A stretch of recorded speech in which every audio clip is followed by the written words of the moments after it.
Shalom saudaraku, selamat berjumpa lagi dalam renungan pengharapan baru dari channel Terang Jalanku. Bagaimana kabar Anda hari ini? Saya berharap Anda semua tetap semangat dan selalu bersukacita menikmati kasih karunia Tuhan. Saudaraku, pernahkah Anda merasa di jalan buntu, di mana seolah-olah setiap pintu tampak tertutup dengan rapat? Saat logika manusia mencapai batasannya, disitulah hikmat Tuhan mulai bekerja dalam hidup kita. Jangan menyerah dalam kebingungan, datanglah kepada Tuhan.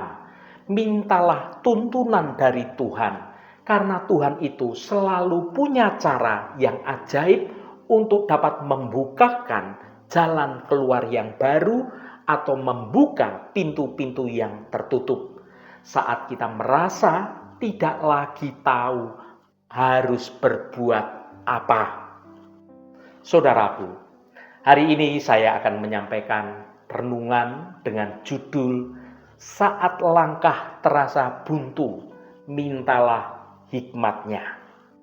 Namun sebelum kita mendengarkan renungan ini, mari kita awali dengan berdoa terlebih dahulu.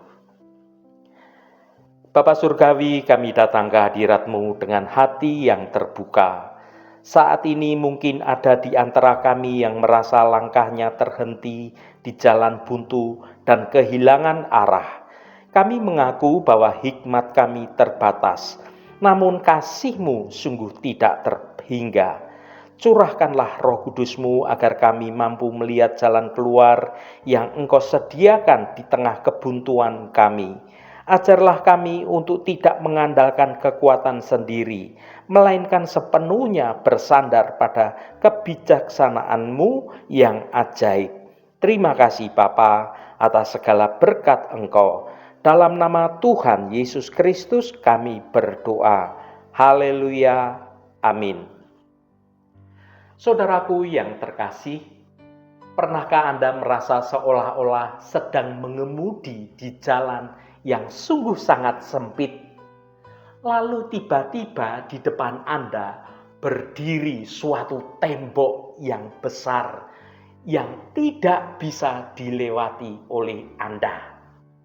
Anda kemudian menoleh ke kiri, ada jurang. Menoleh ke kanan, ada hutan yang lebat. Mundur terasa mustahil karena beban yang Anda bawa itu terlalu berat. Itulah gambaran dari kondisi jalan buntu dalam kehidupan. Jalan buntu itu bisa datang dalam berbagai macam bentuk. Itu bisa bicara soal masalah keuangan yang tidak kunjung usai. Itu bisa bicara suatu konflik keluarga yang semakin hari semakin meruncing, atau bicara tentang kegagalan karir Anda, atau bicara tentang perasaan hampa yang membuat kita seolah-olah kehilangan arah tujuan hidup. Di titik inilah reaksi alami manusia itu adalah menjadi panik, menjadi lelah secara batin, dan akhirnya bahkan beberapa orang menjadi menyerah dalam kekalahan. Kita seringkali mencoba mendobrak suatu tembok itu dengan mengandalkan kekuatan kita sendiri. Namun yang kita dapatkan itu hanyalah luka-luka batin yang semakin dalam dan juga kelelahan mental yang sungguh luar biasa. Namun kita sebagai orang percaya, ada sebuah janji yang sungguh luar biasa.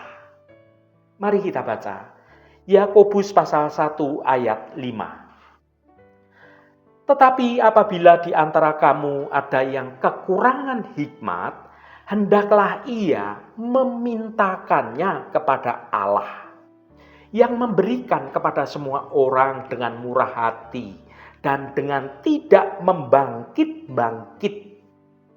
Maka hal itu akan diberikan kepadanya. Saudaraku, Frasa yang berkata, "Tetapi apabila di antara kamu ada yang kekurangan hikmat." Mengakui keterbatasan kita adalah suatu pintu masuk menuju hikmat Tuhan. Banyak di antara kita dididik untuk menjadi kuat, untuk menjadi mandiri dalam segala hal. Kita merasa bahwa seolah-olah minta tolong itu adalah tanda kelemahan kita. Namun di dalam kebenaran kerajaan Allah, mengakui bahwa kita kekurangan hikmat itu justru merupakan tanda kedewasaan rohani kita. Ketika kita merasa buntu, itu sebenarnya adalah cara Tuhan untuk menarik kita untuk berhenti sejenak dari kesibukan, dari kebisingan, ke seluruh aktivitas duniawi ini. Tuhan membiarkan kita sampai pada suatu titik di mana logika kita tidak lagi mampu bekerja dengan baik, agar kita dapat menyadari bahwa kita ini sangat membutuhkan Tuhan. Hikmat bukan sekedar kecerdasan intelektual atau IQ, melainkan suatu kemampuan untuk dapat melihat suatu situasi dari sudut pandang Tuhan.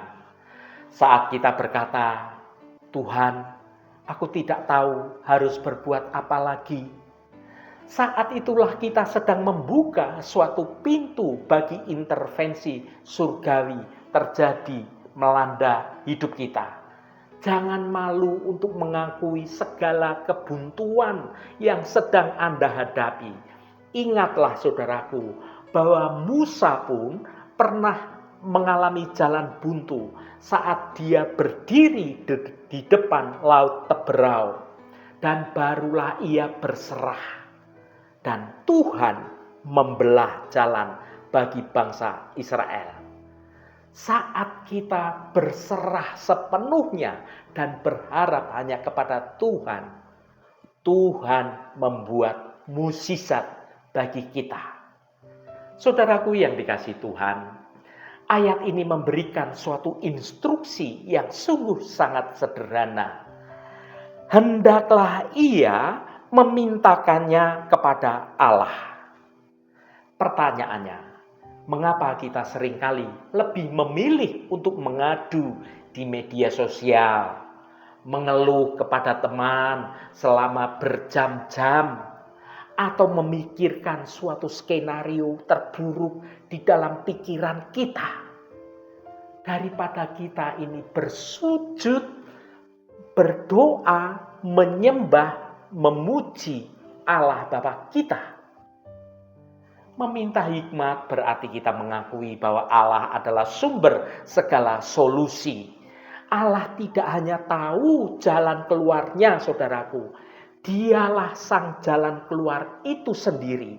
Ketika kita meminta, kita ini sedang membangun suatu komunikasi yang intim, yang akrab, yang pribadi dengan Allah sang pencipta kita. Meminta hikmat berbeda dengan meminta masalah agar segera dihilangkan. Seringkali Tuhan itu tidak langsung menghancurkan tembok masalah yang ada di depan kita, tetapi Tuhan memberikan hikmat tentang bagaimana cara mengatasi tembok itu, tentang cara bagaimana memanjat tembok itu, atau menunjukkan adanya suatu pintu kecil di samping tembok masalah itu. Selama ini kita tidak melihat karena kita ini terlalu sibuk dalam ketakutan kita, dalam kecemasan kita, dalam kepanikan kita. Saudaraku, salah satu bagian yang paling indah di dalam Yakobus pasal 1 ayat 5 adalah gambaran tentang karakter Allah sendiri. Ia digambarkan sebagai pribadi yang memberikan dengan murah hati dan tidak membangkit-bangkit. Frasa yang berkata, yang memberikan kepada semua orang dengan murah hati dan dengan tidak membangkit-bangkit. Dunia seringkali memberi berbagai macam syarat. Jika seseorang menolong kita, terkadang mereka akan mengungkit-ungkit bantuan yang diberikan itu di hari esok atau akan datang, dia akan ungkit-ungkit. Atau mereka mungkin akan menghakimi kita terlebih dahulu dan mereka berkata, "Kenapa sih kamu bisa masuk ke dalam masalah ini? Kan sudah kubilang, jangan begitu." Itulah hikmat orang dunia, saudaraku. Tetapi Allah tidak seperti itu. Dia tahu setiap kesalahan, setiap kebodohan yang mungkin membawa kita masuk ke dalam jalan buntu itu. Namun saat kita datang kepada Tuhan dengan segala penyesalan dan juga meminta hikmat Tuhan, Tuhan tidak menghakimi kita. Dia berkata, Tuhan tidak berkata, rasakan itu ya, itu akibat kebodohanmu, itu akibat dosamu yang tidak mau taat. Tidak begitu, saudaraku. Malah sebaliknya, Tuhan menyambut kita dengan tangan terbuka. Tuhan memberikan hikmat-Nya secara berlimpah kepada siapapun yang memintanya dengan iman. Kasih Tuhan itu lebih besar dari segala kegagalan kita. Banyak orang keliru menganggap bahwa hikmat Tuhan itu selalu berupa keajaiban instan.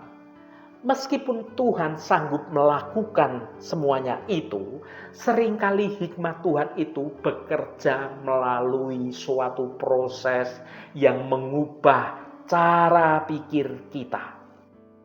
Yang pertama, ketenangan di tengah badai kehidupan.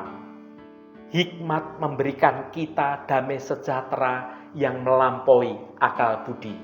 Saat kita tenang, kita bisa berpikir dengan lebih jernih dan melihat suatu peluang yang sebelumnya tertutup oleh kabut kekhawatiran dalam hati kita. Yang kedua, urutan prioritas yang benar. Seringkali kita merasa buntu karena kita mencoba menyelesaikan 10 masalah sekaligus. Namun hikmat Tuhan menuntun kita untuk tahu mana langkah pertama yang harus diambil hari ini untuk dapat menyelesaikan semuanya itu. Yang ketiga, membuka mata rohani. Seperti pelayan Elisa yang baru bisa melihat bala tentara surga setelah matanya dicelikan. Hikmat membantu kita melihat bahwa bantuan Tuhan selalu tersedia di sekitar kita. Mungkin melalui nasihat seorang sahabat atau sebuah ayat Alkitab yang tiba-tiba kita menjadi ingat, atau bahkan sebuah kegagalan yang ternyata kegagalan itu adalah suatu perlindungan dari Tuhan. Saudaraku, marilah kita melangkah dengan iman. Setelah kita meminta hikmat, langkah selanjutnya adalah bertindak. Hikmat tanpa tindakan adalah sia-sia. Setelah berdoa, perhatikan dorongan-dorongan kecil yang muncul di hati Anda yang selaras dengan kebenaran firman Tuhan. Mungkin Anda harus meminta maaf kepada seseorang, mungkin Anda harus mulai menabung, atau mungkin Anda harus mulai belajar suatu keterampilan yang baru. Jalan keluar yang Tuhan berikan mungkin tidak berupa suatu jalan seperti jalan tol yang bebas hambatan, bebas masalah, bebas persoalan. Kadang jalan keluar itu berupa jalan setapak yang kecil, yang kelihatan sulit dilalui, yang mengharuskan kita berjalan selangkah demi selangkah sambil kita memegang erat tangan Tuhan. Namun satu hal yang pasti, bersama dengan Tuhan, jalan buntu itu bukan menjadi titik akhir perjalanan kita. Itu hanyalah sebuah tanda bahwa kita untuk berhenti mengandalkan kekuatan kita sendiri, mengandalkan diri kita sendiri, dan kita mulai mengandalkan hikmat dari Tuhan yang sungguh tidak terbatas bagi kita.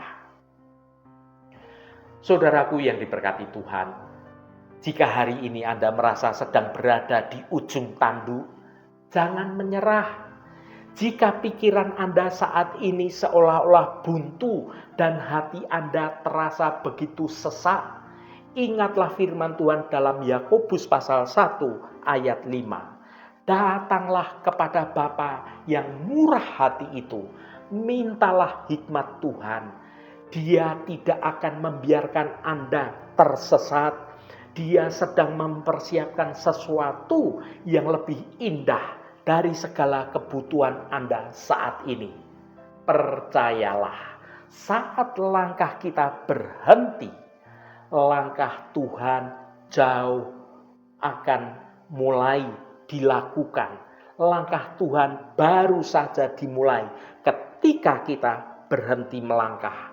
Artinya, ketika kita berhenti mengandalkan diri kita sendiri, maka saat itulah Tuhan mengambil alih seluruh kehidupan kita. Haleluya, Tuhan memberkati kita semua. Mari kita tutup renungan ini dengan berdoa. Bapa yang Maha Kasih, kami bersyukur karena Engkau adalah Allah yang tidak pernah membiarkan kami berjalan sendirian.